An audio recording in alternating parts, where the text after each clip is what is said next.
काव्य रचना को लिखना मध्य में छोड़ दिया। जब एक तरफ इस काव्य को, इस गीत गोविंदम को रखा, तो उनकी धर्म पत्नी पद्मावती थी जयदेव जी की।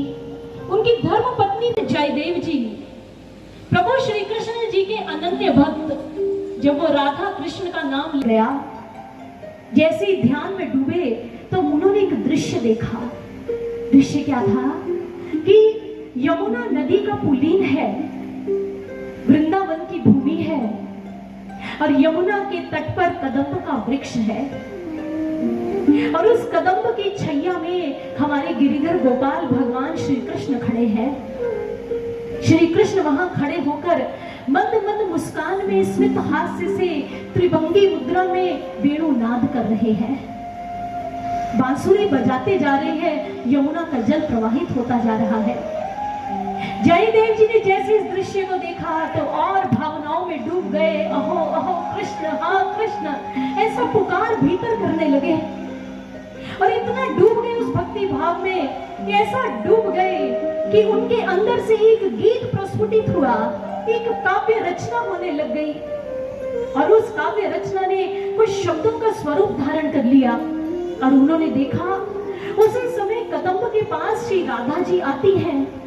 जैसे राधा रानी वहां आई, उन्होंने श्री कृष्ण जी के दिव्य चरणों में नमन निवेदित किया, लेकिन भगवान श्री कृष्ण जी ने नेत्र उद्घाटित कर अपनी राधा को नहीं देखा। राधा रूठ गई, वो ऐसे रूठ गई, उनमें मान आ गया, उनमें ऐसा मान आ गया राधा जी में कि जाओ कृष्ण, तुम नहीं मुझे देखोगे तो मैं भी नहीं तुम्हें देखूंगी। भक्त भगवान के मध्य एक ठिठोली होने लगी और जयदेव जी ने इसे लिखना प्रारंभ कर दिया और मुझे देखा भी नहीं, क्योंकि सज्जनों, भक्त जो होता है ना, वो तो भगवान की कृपामय दृष्टि का भूखा होता है।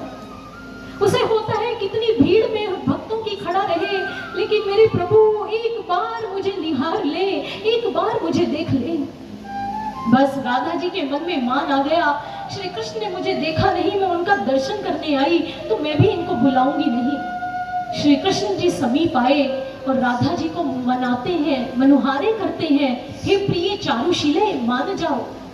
और उस समय कवि, काव्य रचना के प्रणेता भक्त जयदेव जी उसमें क्या लिखते हैं कि श्री कृष्ण कैसे मनाते हैं, तो आइए हम भी एक दो छंद इस गीत गोविंदम के, इस सर्ग के हम भी श्रवण करते हैं।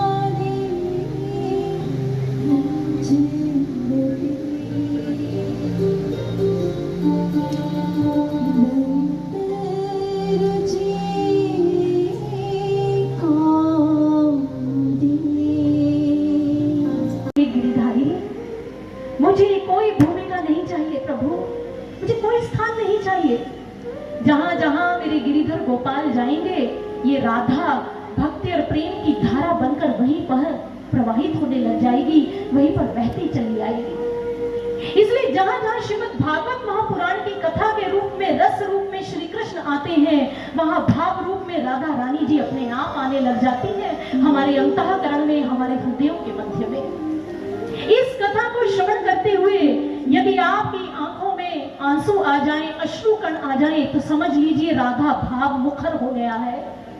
यदि आपके अंतःकरण में इस कथा को सुनते हुए प्रबल वैराग्य प्रभु के प्रति आने लग जाए, वो एक भाव महाभाव उमड़ है, तो समझ लीजिए श्री राधा रानी जी का भाव हृदय में मुखर हो गया है, वो प्रमुख हो गया है।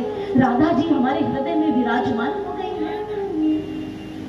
श्रीमद् भागवत महापुराण में राधा जी का नाम आपको प्रत्यक्ष और स्पष्ट रूप में पढ़ने को नहीं मिलेगा सज्जनों, कहीं नहीं मिलेगा। श्रीमद् भागवत महापुराण में वो गुप्त रूप में है, अनेकानेक श्लोकों के अंदर गुप्त रूप में उनका वर्णन तो अवश्य किया गया, लेकिन स्पष्ट राधा शब्द नहीं लिखा गया है, क्योंकि राधा जी महाभाव है।